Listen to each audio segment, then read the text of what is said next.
police officer to a security guard and say, those Christians are bothering us, or those Christians are doing something, and police will not hesitate, or security will not hesitate, to come over, stop us, remove us from the festival, or in this case, lock us up, put us in jail.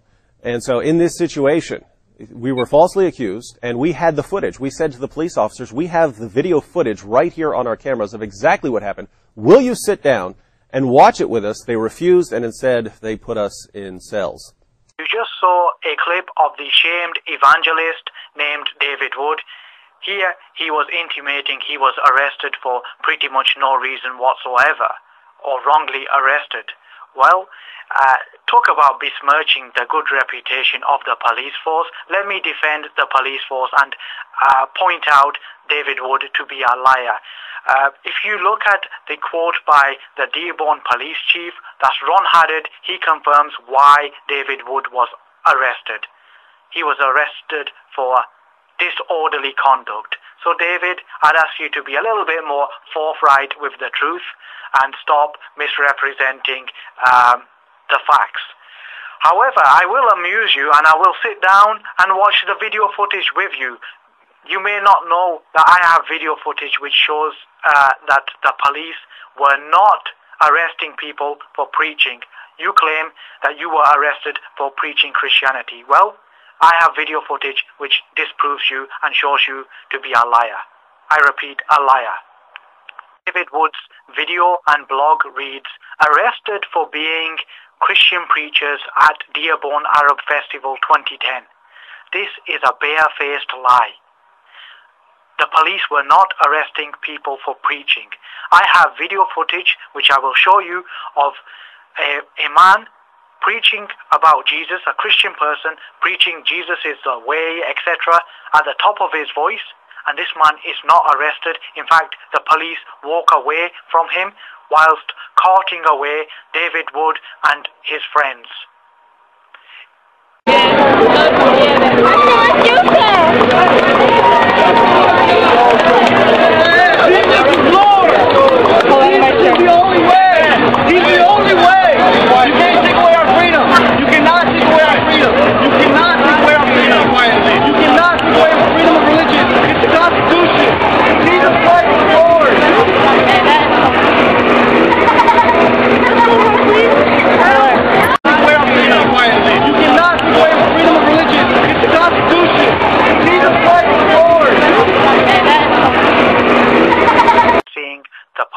Simply walk away from the man who preached Jesus is Lord, etc. And they leave him to continue preaching. Yet they took away the culprits, David Wood, Nabil Qureshi, etc. So clearly it was not for preaching. The chief of police has confirmed it's for disorderly conduct. So let's accept what the chief of police has said. And in fact, the chief of police is supported by a number of police officers. It's not one police officer in the footage. It's what I haven't bothered to count, but it's about 10. So you have about 10 people, 10 police officers, upstanding members of the community, well-trained, who viewed these quote-unquote Christians as people who were worthy of arrest and worthy of jail. So I applaud the police officers. I'm going to side with the police officers rather than these dubious quote-unquote Christians. It's not a case of Muslims versus Christians. It's a case of respectable police officers versus this Christian group who have a history of deceit. 12 hours since we've been released from jail.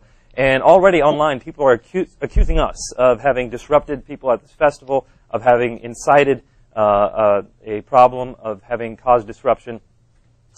You will see. When the footage comes out, our story will remain exactly the same. We will not change our story because it is the truth. And all the evidence that's there, all the footage that's there, will fit our story to a T. That is a load of balderdash. Nonsense. I've shown you the footage does not fit your claims to a T. I've shown you a Christian preacher preaching Jesus at the top of his voice. The police walk away from him. Yet you guys are claiming you were arrested for preaching. Christians were arrested for preaching. That's what you guys are claiming. So it's time to come clean and start telling the truth. As for evidence, you don't get any stronger evidence than a police report or a quote from the chief of police. He's telling us that you guys got arrested for disorderly conduct. As David Wood is simply trying to make this an issue between Muslims and Christians. It's nothing got to do with this. It's an issue between the police force, a respected group of people who put their lives on their lines for these ingrates every single day, so these ingrates can insult and besmirch their honesty, when in fact these guys, David Wood and his group, have a long history of deception. So who are you going to side with? Are you going to side with other Christian preachers who have denounced David Wood? Are you going to side with the video evidence that I've shown you, showing these guys to be liars? Are you going to side with the chief of police who's confirming these guys got arrested for disorderly conduct? Are you going to side with about 10 police officers who are well-trained, respectable individuals, men and women of repute, who saw these people worthy of arrest? Who are you going to side with? Or are you going to side with an egomaniac doing things under the false pretense of the gospel? This guy, Christians, please don't allow this guy to dupe you and play on your emotions. He is comparing himself with the apostles now. He's using some biblical verses and comparing himself with the apostles. This is the stuff of a pretentious egomaniac. That's all it is. But he knows how to manipulate you guys, just like Ergun Kena did, just like Benny Hinn did. This is all it is. For him, it's a game. He just does not care about the gospel, does not care about the church. He is an egomaniac looking for attention.